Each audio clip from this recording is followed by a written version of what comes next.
Good morning students. स्वागत है आपके अपने यूट्यूब चैनल जीएसएम कॉलेज। मैं प्रशांत सिंह आपका हार्दिक स्वागत करता हूं।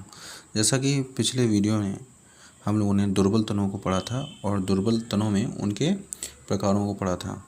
इस टॉपिक में हम लोग तनों के रूपांतरण यानी कि मॉडिफिकेशन ऑफ स्टेम को समझेंगे। यानी कि तनों के रूपांतरण क्या है, यानी कि कुछ जो पौधे होते हैं उनके जो तने हैं विशिष्ट कार्यों के लिए तनों में रूपांतरण करते हैं। जैसे भोजन संग्रह करने के लिए, चिरकालिता में सहायता करने के लिए और वर्धी प्रजनन में सहायता प्रदान करने के लिए। तो ये क्या करते हैं, आरोहण के लिए, है ना, बहुत सारी चीज़ें हैं।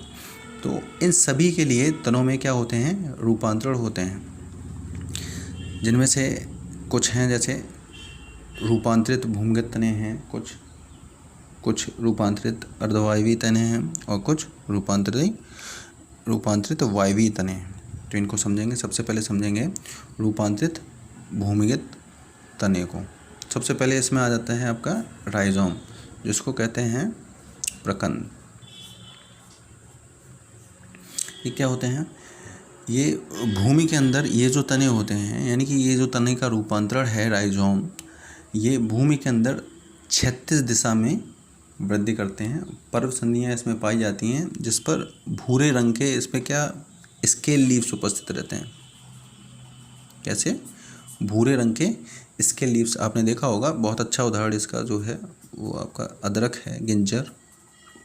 आपने देखा होगा अदरक पर ब्राउन कलर के क्या होते हैं, स्केल लीव्स होते हैं। जब छीलो उसको तो निकलते हैं। तो इसमें जो कलिकाएँ होती हैं वो भी स्पष्ट दिखाई देती हैं। और आपने देखा है, अगर आपको अदरक का नया पौधा चाहिए होता है तो उसकी बड को यानी कि नोट से उसको तोड़ लिया जाए और उसको ज़मीन में उसको लगा दिया जाए तो उससे नया पौधा तैयार हो जाएगा। यानी कि ये क्या करते हैं, वृद्धि प्रजनन में भी सहायक होते हैं। अगला देखेंगे कॉर्म। कॉर्म को बोलते हैं घनकंद। ये कर रहा था 36 दिशा में वृद्धि, लेकिन जो कॉर्म होता है वो कहाँ करता है, ऊर्ध्वाधर दिशा में वृद्धि करता है। ये गठीला और मोटा तना होता है और सल्क पत्र इसमें भी निकलते हैं। देखा होगा आपने। सबसे अच्छा उदाहरण जो इसका है वो है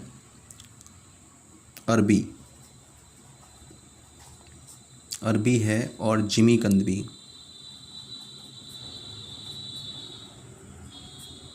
दोनों इसके उचित उदाहरण हैं, जिमीकंद और अरबी। घुइया को देखा होगा, इसमें भी आपकी बड्स निकलती हैं जो किसके लिए सहायक होती हैं, वर्धी प्रजनन के लिए, यानी कि वेजिटेटिव रिप्रोडक्शन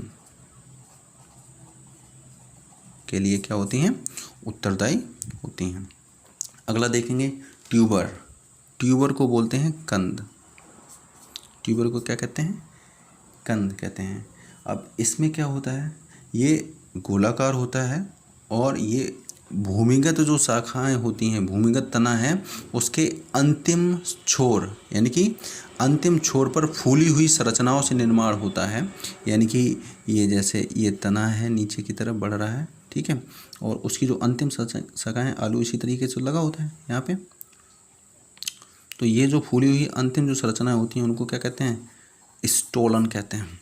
क्या कहते हैं, स्टोलन कहते हैं। और आलू में देखा होगा आपने क्या पाई जाती हैं, आइज पाई जाती हैं इस तरीके से, है ना। क्या पाई जाती हैं, आइज पाई जाती हैं। तो वो क्या कहलाती हैं, बड्स। उसकी बड्स कहलाती हैं या फिर आइज कहलाती हैं, आँखें कहलाती हैं। तो सबसे अच्छा इसका उदाहरण क्या हो गया, पोटैटो। कंद का सबसे अच्छा उदाहरण क्या है, आलू है। तो राइजोम में समझा हमने, प्रकंद में स्केल लीव्स होती हैं और अदरक सबसे अच्छा उदाहरण है राइजोम का। प्रकंद बहुत सारे स्टूडेंट्स होते हैं गलत कर देते हैं। ये तनों के प्रकार हैं, तनों के रूपांतरण हैं। कॉर्म घनकंद की बात करेंगे तो उसमें अरबी और जिमीकंद जो कि एक तने का रूपांतरण है। ट्यूबर कंद, आलू की बात करेंगे तो उसको किस में रखा गया है, कंद में रखा गया है आलू को। अगला देखेंगे बल्ब। बल्ब को बोलते हैं शलकंद। शलकंद यानी कि शल्क यानी कि जिनमें क्या पाई जाती हैं, शल्कें पाई जाती हों, यानी कि स्केल्स। आपने देखा होगा प्याज, सबसे अच्छा उदाहरण इसका जो है वो क्या है, प्याज है, ऑनियन है ना। लिली को ले लीजिए, आपने लहसुन देखा होगा, ये तो देखा ही होगा, लहसुन देखा होगा आपने, प्याज देखा है, ये दोनों किसके, बल्ब के उदाहरण हैं। यानी कि एक इसमें क्या होती है, बल्ब में मृत परत चढ़ी होती है एक, और ये डिस्क के समान गोल होता है। तने पर सल्क पत्र होती हैं, इसीलिए इनको क्या कहते हैं, बल्ब कहते हैं, क्योंकि इनकी जो संरचना होती है वो डिस्क के समान या बल्ब के समान दिखाई देती है। बल्ब जो होते हैं वो दो प्रकार के होते हैं, इसको भी समझ लीजिए। कंचुकित बल्ब होते हैं और सल्की, जिसको बोलते हैं लिब्रिकेटेड। ट्यूनिकेटेड कंचुकित और लिब्रिकेटेड सल्की। यानी कि जैसे ये आपका प्याज है, ठीक है, यहाँ पे अपस्थानिक जड़ें निकलती हैं, ये प्याज है, ठीक है। तो जब पूरे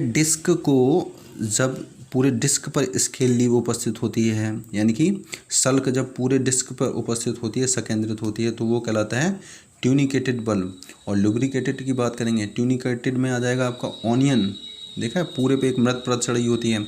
लेकिन जब लहसुन की बात करेंगे तो उसको अलग अलग किया जा सकता है, यानी कि एक हिस्से पे, लहसुन के एक हिस्से पे अलग पूरी परत चढ़ी होती है ना, तो वो क्या कहलाएगा, जो लहसुन है वो किस में रखा जाएगा, लहसुन को और लिली को, ठीक है, दोनों को रखा जाएगा किसमें, लुब्रिकेटेड शल्क में रखा जाएगा।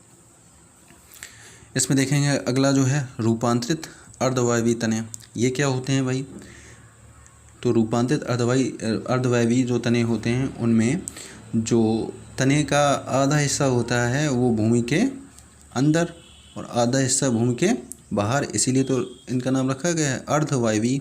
वायवीय मीन्स होता है ऊपर की तरफ हवा में, तो अर्ध होते हैं यानी कि आधे ज़मीन के अंदर और आधे होते हैं ज़मीन के ऊपर। जैसे सबसे अच्छा उदाहरण जो इसका समझना है वो है आपका पुदीना, मिंट। अगला देखेंगे रूपांतरित वायवीय तने, यानी कि कुछ तनों में जो रूपांतरण होता है वो हवा में होता है, यानी कि वायवीय ऊपर की ओर होता है। इसको समझने के लिए सबसे अच्छा जो इसका उदाहरण है वो है विटिस। और विटिस तो जानते ही होंगे, विटिस से बना है विटीकल्चर, विटीकल्चर है ना, अंगूर की खेती, विटीकल्चर। तो इसमें क्या आ जाएगा आपका, अंगूर आ जाएगा। जो इसके जो एक्सिलरी बर्ड्स होती हैं, समझ लेते हैं इसको, एक्सिलरी बर्ड्स होती हैं, यानी कि आगे की जो कक्षस कलिकाएँ होती हैं वो किस में परिवर्तित हो जाती हैं, अंगूर में प्रतान में परिवर्तित हो जाती हैं और उस तने को आगे बढ़ने में सहायता करती हैं। तो ये सारे के सारे क्या थे, तनों के रूपांतरण थे। तो इस भाग में हम लोगों ने सारे के सारे तनों के रूपांतरण को पढ़ा है। अगले वीडियो में तनों के कार्य और आगे भी पढ़ेंगे हम लोग इसी सीरीज़ में। तो वीडियो अच्छा लगता है लाइक कमेंट शेयर ज़रूर करें। बहुत बहुत धन्यवाद।